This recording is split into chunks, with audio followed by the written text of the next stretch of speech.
And officially, let me welcome you to today's presentation in the CWNP webinar series. My name is Tom Carpenter. I'm the CTO here at CWNP. And today our topic is going to be wireless analysis with native Windows tool. Now the word native might be a little misleading because we are going to use one tool that doesn't come with Windows but is available as a free add-on to Windows, so we can analyze some of the things we can create with native Windows tools. But we're going to take a look at these, and we'll start out first of all with a quick slide just giving a summary of why we want to know Windows tools in the first place. Why does it matter? And then it's just going to be demo, and more demo. So welcome to the webinar, and know that the webinar, as always, will be archived on YouTube in the CWNP TV YouTube channel. And that's all one word, CWNP TV. If you haven't subscribed to the channel, you can do that. On occasion, we post videos that are not necessarily first marketed as webinars, and so you'll always get notified when new videos are posted. Before we get into the actual presentation, just a quick reminder of who we are here at CWNP. We offer career certifications in enterprise Wi-Fi technologies, ranging from beginner to expert. So we have a certification track that is commonly followed, beginning with the CWNA, the Certified Wireless Network Administrator, which really gives a solid foundation to wireless networking. In fact, many people who've worked in wireless for years first pursue their CWNA and find out that there was a lot they didn't know, and that's just at the CWNA level. And then at the professional level, we have a security design and an analysis certification. All three of these certifications require the CWNA as a prerequisite. And then the CWNE, the Certified Wireless Network Expert, is the pinnacle of certifications in wireless technology. And to acquire that, you have to have the other four that are here on the slide, and then you'll submit an application to the Board of Advisors for approval. You need 3 years of enterprise wireless experience and so forth. For more detail about our certifications, you can go to cwnp.com, click on certifications, and there's a 4-minute video there that gives you an overview of these different certifications and where they fit in. We additionally do have the CWTS certification, which is more entry level, below the CWNA, and we also have the CWNT certification for those that want to teach our official certification courses. Also, we have coming up very soon now in New Orleans, September the 28th through the 30th, the Wi-Fi Trek New Orleans Conference. And attending this webinar or watching this video, you can use the code TREK125 when you register at the website in order to get a discount off of the conference package. So again, that's code TREK125, and it's good through July 19th. You can get a discount on the packages. You'll go to cwnp.com/NOLA in order to learn more about the conference, who will be speaking, what they'll be speaking on, training events that are occurring before the conference, and so forth. So some really good information. You'll want to make sure that you check that out at cwnp.com/NOLA. All right, now let's get into this topic for today. Why know Windows tools? Well, first of all, Windows is still the most common system in our enterprises. Of course, it's on desktop computers, but also still in most enterprises, the majority of laptops are still Windows-based. We have a lot of IT professionals now using MacBook Pros and other such Apple laptops, and there are others that use it as well, but the predominant operating system is still Windows. So it's good to know what is in that Windows environment to help you analyze and troubleshoot wireless issues. Many of the tools are unknown. You'll probably see some tools, or at least functions of tools today, that maybe you didn't even know were there. The information provided can be priceless in troubleshooting when you know that it's available to you. And many people think you have to get third-party tools in order to get some of this information.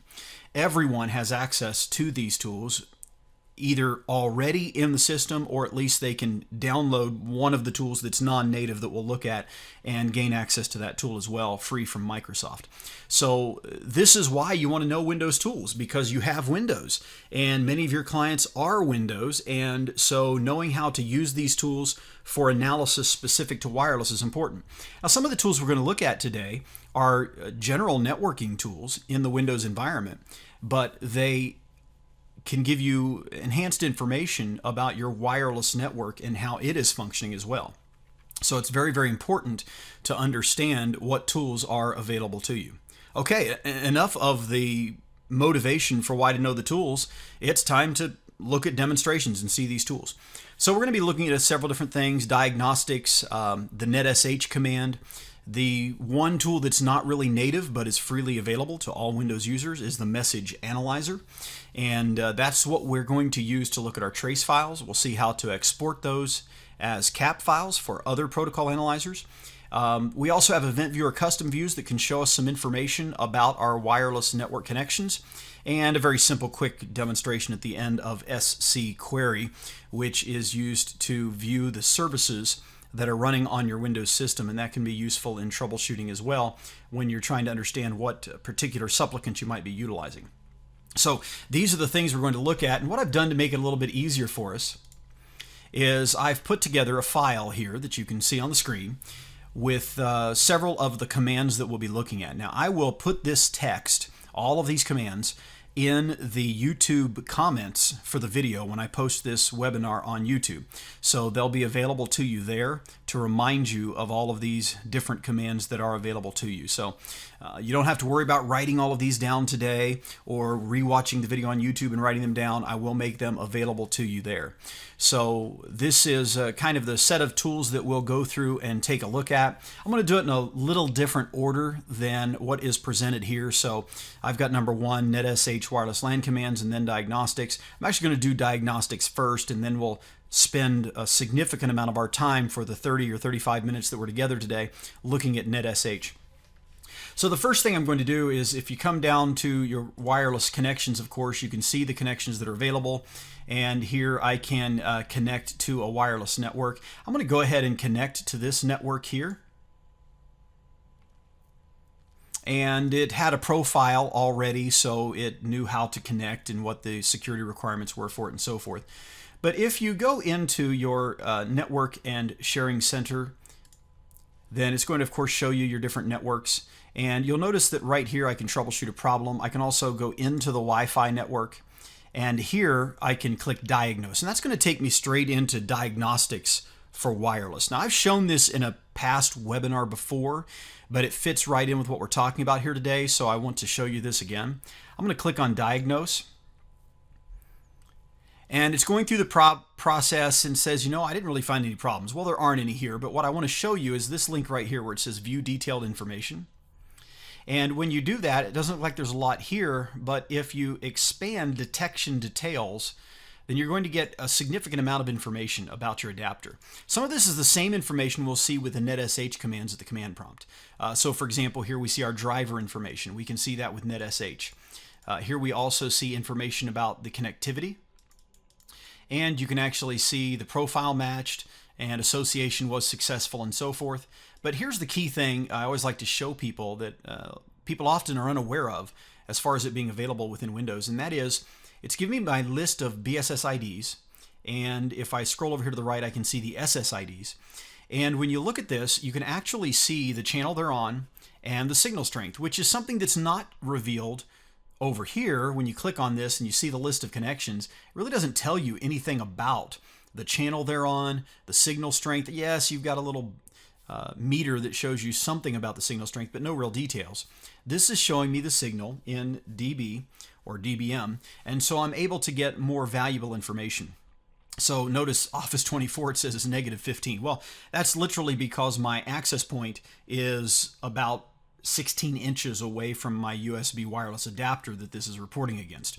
So obviously that one has a really good signal strength. In the next room is a Roku device with decent signal strength. And then you can see some other networks that are also out there, and some of them below neg 80 and some of them between neg 50 and neg 80. And so I can see these different networks and I can see the channels that they're on. I'm only looking at 2.4 gigahertz with this adapter right now just to simplify our discussions today. So that's some useful information. You can also see connection history. So any history of devices you've connected to, you can see a preferred network that is set up, and I can see here information about the one that I'm currently connected to, and you can see receive and transmit, and you can also see success versus failure for receive and transmit, and more information as you go on down. So there's quite a lot of information that is available to us that, again, people are not often aware of within Windows. So this is just by quickly running the diagnostics. It can tell you what that device slash client can actually see out there in the environment. Very useful for troubleshooting and analyzing your environment. So that's the diagnostics part. We've taken care of that. Now we want to take a look at some NETSH commands that are useful to us. So what I'm going to do is I'm just going to go to my command prompt, which I have configured. If you right click on the shortcut and go to properties, then there are several different options that you can configure in here. What I have actually done is I have set it up to run as administrator every time. And so mine is already configured to do that. But if it's not, you can right click on it and choose run as administrator. I would suggest that you do run it as administrator if you're going to use NETSH. If you're just going to show information with NETSH, then you don't have to actually be running as administrator to see it. But if you're going to change anything, quite often you'll require administrator permissions, or if, as we'll look at later, you want to do traces, you'll need administrator permissions to do that. So it's just a good idea to go ahead and run it as an administrator when you're working with these tools. So first of all, note that you can connect to a wireless network using this. So I'm going to go ahead and disconnect my wireless connection. And now what we'll do is connect to that wireless network. So simply NETSH, WLAN connect, and then you're just going to give it the SSID. And I'm putting quotes around it only to remind you that if there are spaces, you will need quotes.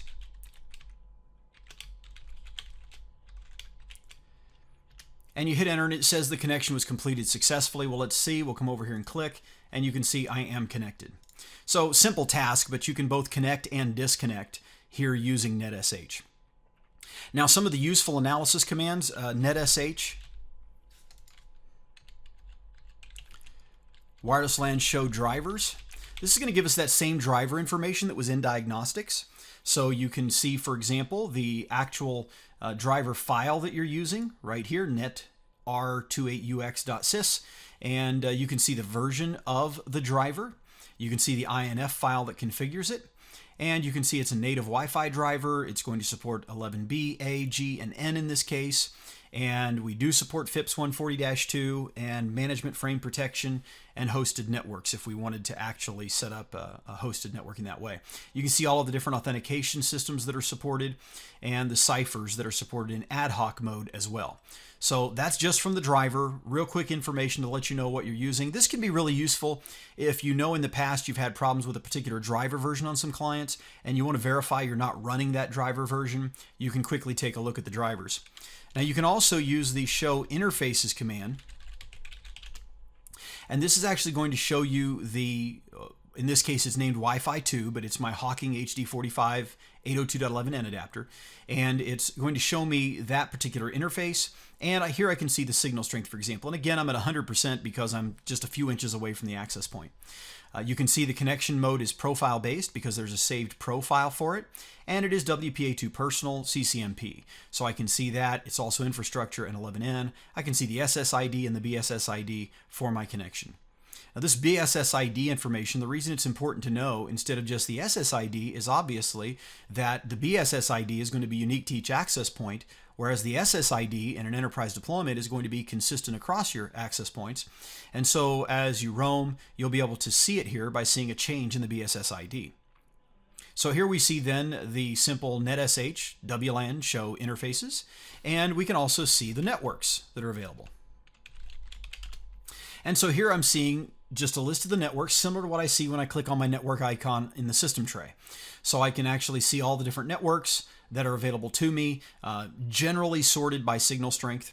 And so I can actually see those networks and whether they support security, whether they're open, if the SSID is known or unknown, and these types of things.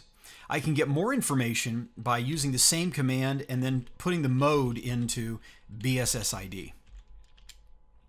And what this is going to do for me is really a couple of things. First of all, because I'm in BSSID mode, I'll be able to see more than just that Office 2.4 is out there, but if there are 2, 3, 4 access points that I can see with that SSID, each one of them would be listed because I would actually be seeing it based on the individual APs that are being detected.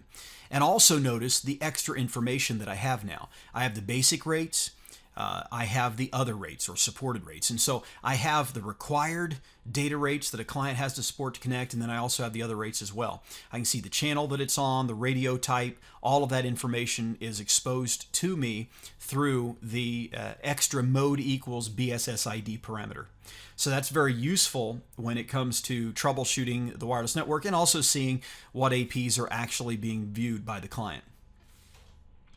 Another command is NETSH WLAN show profiles, and this shows me the profiles that are on my local system, so I can just see the profiles that are there. If I say profiles and then give it the name of one of those actual profiles, then you can see more information about that profile, such as, for example, that the security settings are WPA2 personal, CCMP, there is a security key stored in the profile, so I don't have to enter it each time I connect, so forth. So all of this information is provided to me by adding the name parameter to the show profiles command. Now, I can also disconnect from a network using NETSH. WLAN disconnect is all I have to type.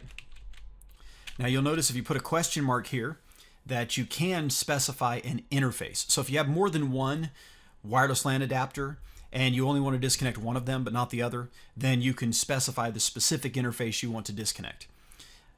That's important if, again, you have those multiple different adapters in your system, which you may have as an analyst. But if you don't use the interface command, it's just going to disconnect the one that's connected. And so we can see that it has disconnected, and if we take a look over here, you can see it's no longer saying I'm connected to Office 2.4. So we have the basic parameters here for looking at information.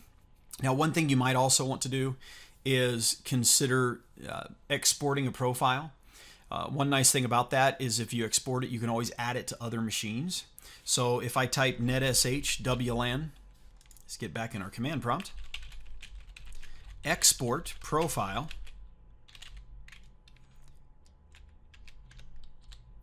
and then just give it the name of the profile.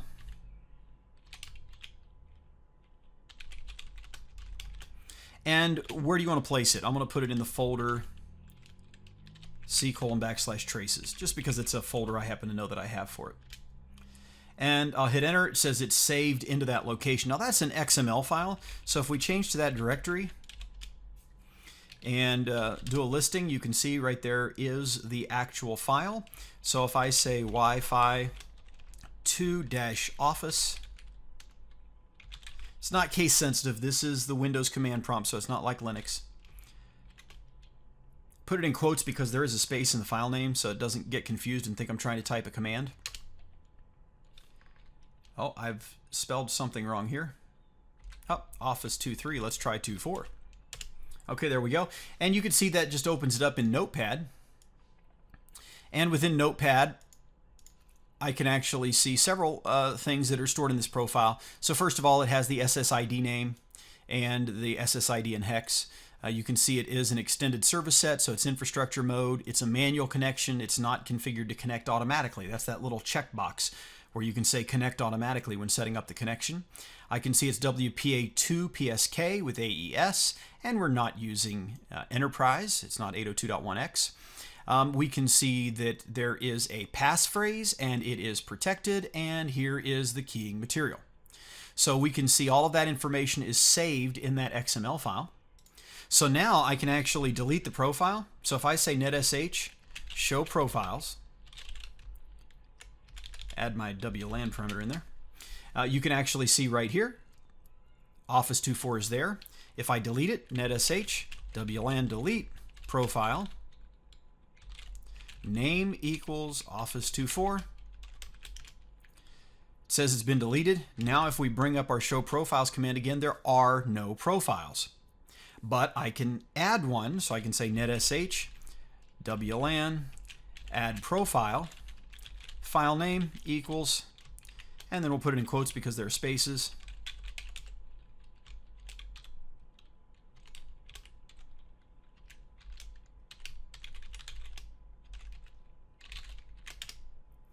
And you can see it was added. So now if I bring up my show profiles command again, and in case you don't know the command prompt well, I'm just using the up arrow key to go back through previous commands that I have typed. You can see that the profile is back. So I have been able to connect, disconnect, and so forth. I'm going to go ahead and delete that profile because for the next thing I want to demonstrate, I don't want the profile to exist. So I'll delete it back off again. Okay, so those are some of the NETSH commands, fundamental basic commands that are related to the wireless LAN. Now before we go on to look at traces, I do want to pause and just mention one other thing about NETSH in case you're new to it. NETSH is the network shell, and it has a lot of different parameters. You can actually go into shell mode. If I type NETSH, then it puts me into, notice, a new command prompt. If I hit question mark, it'll show me the different commands that are available to me. If I type WLAN now, it puts me in WLAN mode. Question mark, I'm only seeing things now related to what I can do here, down here where it says commands in this context. And so notice now I can just type show drivers.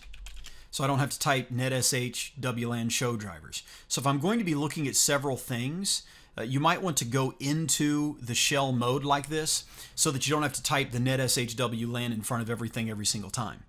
Notice also there is a show all command, which can be very useful because it's going to dump everything that it can show you. So this can be useful when you want to script it, for example, and dump all of the information out to a text file. So if I exit out of this mode, you can type NETSH WLAN show all, and then just use your redirect parameter, and we'll call it Wi-Fi report.txt. And now if I do a directory listing, you can see right there is Wi-Fi report.txt. So if I type Wi-Fi rep.txt, no quotes needed because there's no space, hit enter, it'll open it up in my text notepad here, and I can scroll through and see all of that information at once. Some people have created little batch file scripts, things like that, that gather or harvest wireless LAN information, and this is a good example of a command you could put in there to gather some of that information for you. Okay, now the next thing we want to look at is traces, and NETSH is again the tool that we use for this. A trace is more than a capture, so you're familiar with capturing protocol information from layer 3 and above, and of course frames from layer 2, both Ethernet and Wi-Fi. Well, a trace is going to give you that, but also diagnostic information related to what's going on in the internals of Windows. So you're actually going to see some things that are resolved for you in a trace that you'd have to do some analysis in a protocol analyzer capture and understand what you're looking at in a little more detail in order to get the same information. The first thing you have to do is you have to turn on tracing, and you should actually not have it on all the time on your Windows computers because it runs in the background and it does deplete performance. So the first command is NETSH ras set tracing. And I'm going to turn on everything because it's easier, but you can just turn on tracing for an individual component. And you're not going to get any feedback, but that does turn on the tracing. Now, there are a couple of ways that you can do a trace. You can do a trace based on a provider or a scenario. So if I type NETSH trace show providers, then it's going to give me a list of providers. As you can see, there are many of them that I can use. So if you scroll through here looking at these providers, like right here's one, WLAN driver, okay, that's obviously related to wireless networking. And if we scroll on down through, you will eventually see others also that are related to wireless networking.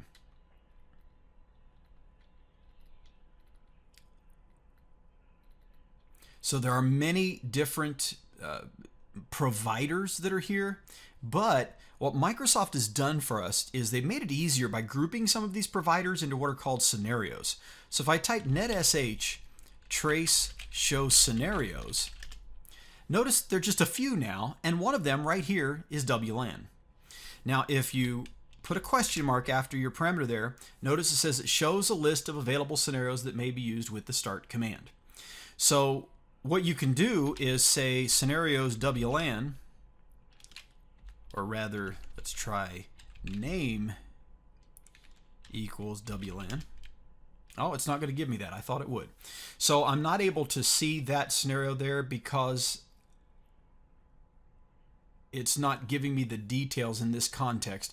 But the the wireless LAN includes the Windows auto config, so you're going to get captured information about connection statistics and things like that for WLAN.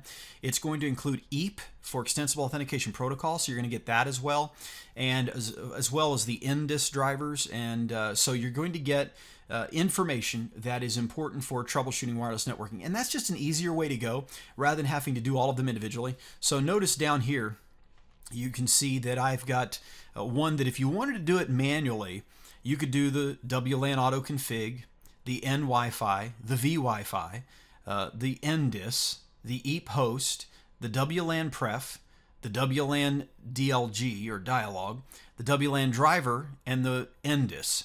So if you wanted to, you could do all of these individually by typing provider equals and then another provider equals and another. In most cases, everything you need is in the show scenarios command or capturing based on that scenario. So let's go ahead and do this. We're going to say NETSH trace start capture is yes. Now, if you don't do that, then you're not going to get upper layer protocol capture information. So your IP, your TCP, your UDP, you're not going to get those protocol captures. If you want that higher layer information, you need to say capture equals yes. And then the scenario we're going to do is wireless LAN. And I'm going to say report equals yes, and that's going to give me a cab file that has several other reports in it and not just the information from the scenario for wireless LAN traces. And we'll go ahead and set up a trace file here. So we'll say trace file equals c:\traces and then WLAN trace 1 .etl. ETL is a trace file. So it's letting me know that it's running. That's all I needed to see. It'll get up to 250 megabytes in size. The report is on. Circular is on. Append in this case is off. This is the first one that I've created. I have no need to append to it. If I wanted to, I could say append equals yes, and I could append to one as well. So now that the trace is running, what I'm going to do is intentionally connect incorrectly to the network. So I'm going to come up here and say that I want to connect to Office 2.4. And when it asks me for the passphrase, I'm just going to put in gobbledygook and click next. And it's not going to be able to connect because it's not the right passphrase, okay? And I want it to capture that in this process. Well, I'm going to go ahead and cancel because it'll never connect there. So let's go ahead and try to connect again. And this time I'll put in the right passphrase.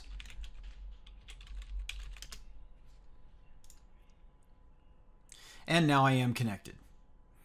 All right, let's go ahead and disconnect.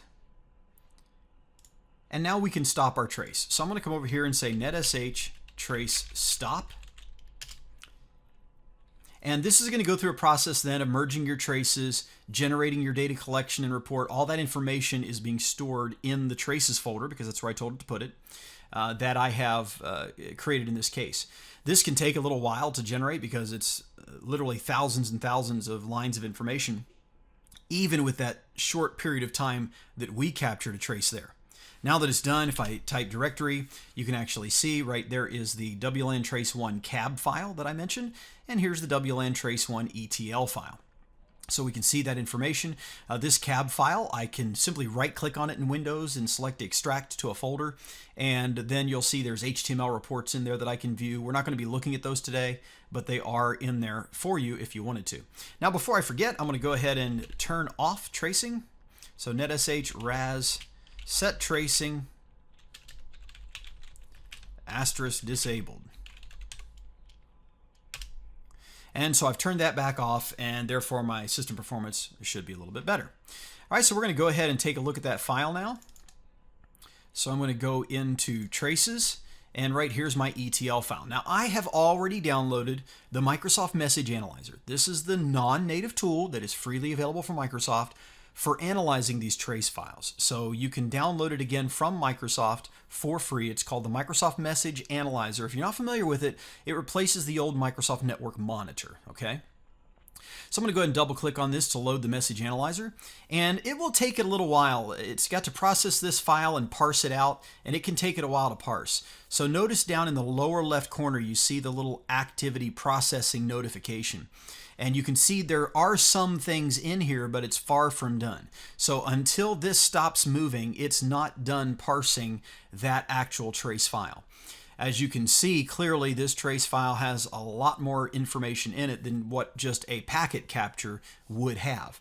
So I'm getting information about UDP here in this case, and you can see this is actually a UDP packet. If you wanted to look through it, you can see that. You can see the source and the destination, all of that information. We're not really all that interested in that. What we want to look at is the stuff related to wireless diagnostics. And yes, we could just scroll through here until we eventually find something we're looking for. And again, all of this TLS packets and UDP and so forth, this is because I said capture equals yes. Okay, so it's getting that information. And for that reason, I have a lot of information in here, maybe beyond what I actually want for the purposes here today. So what I'm going to do is go back over to my notepad file here, and I have a filter already set up here to look for just what I want, which would be EPOL, the wireless LAN auto config, N-Wi-Fi, and NDIS. So I'll copy that, and I'm going to paste it right here in my filter box, and go ahead and apply that filter.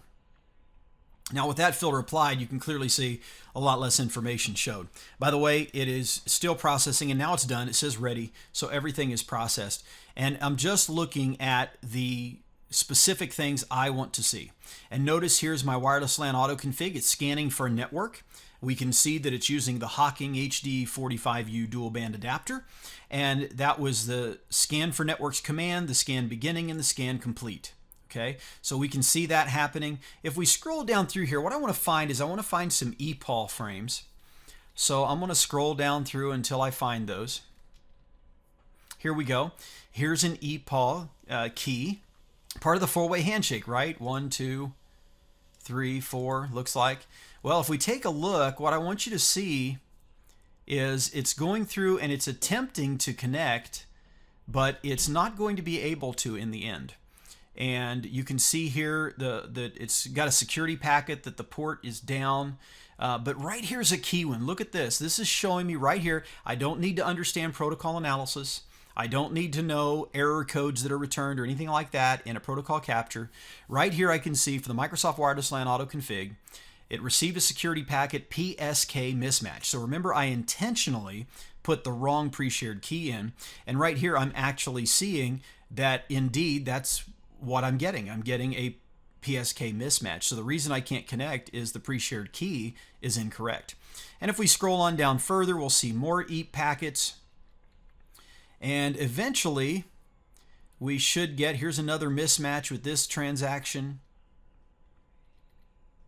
We should get a connection that was successful.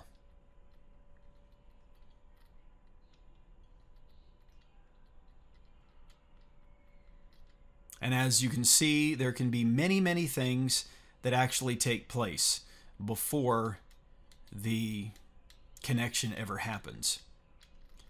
Okay, I'm seeing here the network association started, connection started. I must have missed my EAP packets.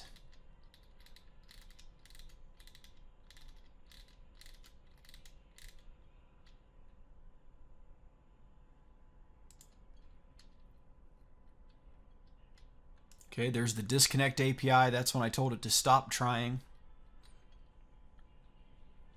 Here's my diagnostic information, by the way, useful to see, because this is going to show you information about your particular adapter. And so you can see here the SSID it's trying to connect to.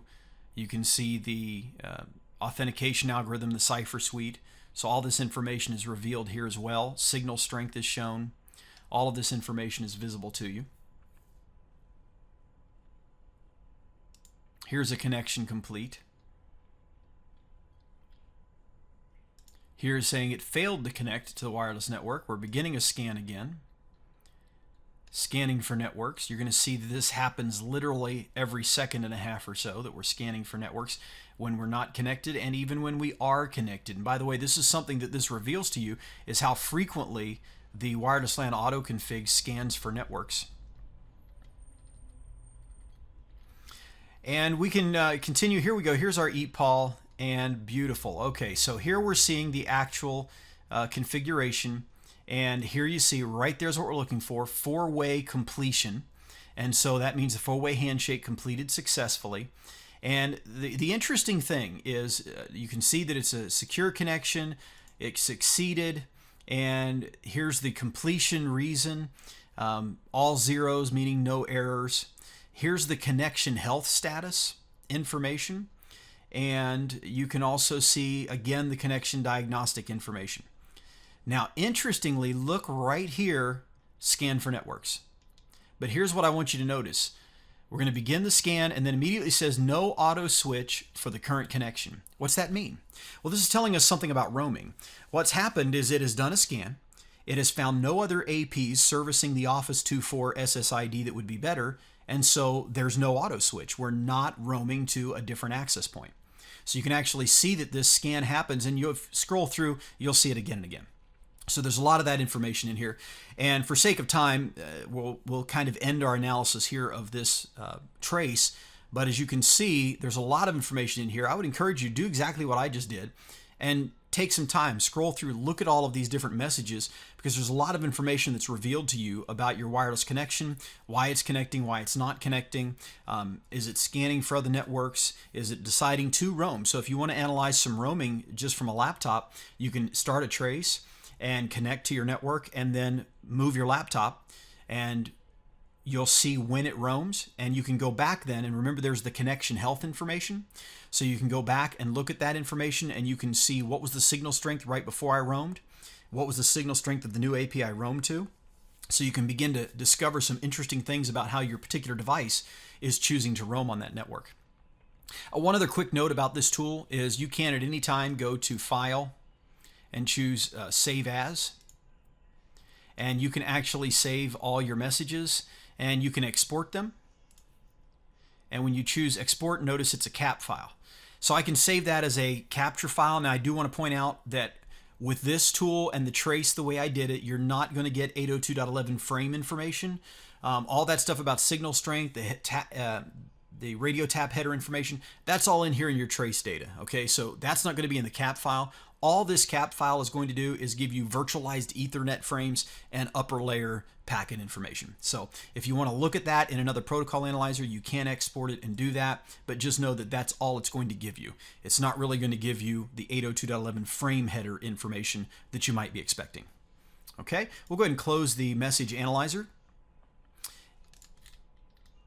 And one more thing while we're still here at the command prompt, just to show you number 8 here. The wireless LAN auto configuration services, WLAN SVC. So if you type SC query WLAN SVC, just in case you're wondering if there's some problems with it, this is going to let you know if it's running or not, and if there's been any exit code if it's not running, so errors, things like that, those will show up here. Just a quick command that you can use to analyze the particular service. It's a generic service command, but it works with the WLAN service. All right, finally, the last thing then is the event viewer. So you're probably familiar with the event viewer. When you go into the event viewer, I have a custom view that I've already set up here called WLAN Diag. And if I right click on it, you can see that you can go to the properties of the view. You've got the name, the description, there's a filter, and you can see I'm just looking at event logs for Microsoft NDIS, going into Microsoft, Windows, and if we scroll down through, you can see I'm looking at NDIS here, NDIS platform. We go on down through. I am also grabbing information about wireless LAN auto config. Okay, so I've just created a custom view and I've set it up to show me those things. So now when we look in here, you can actually see the information, the connection that was connected, disconnected, information about it. Notice the error right here. Operation canceled. The RSSI is good and strong, but the operation was canceled. Well, that's when I intentionally canceled my connection, you'll remember.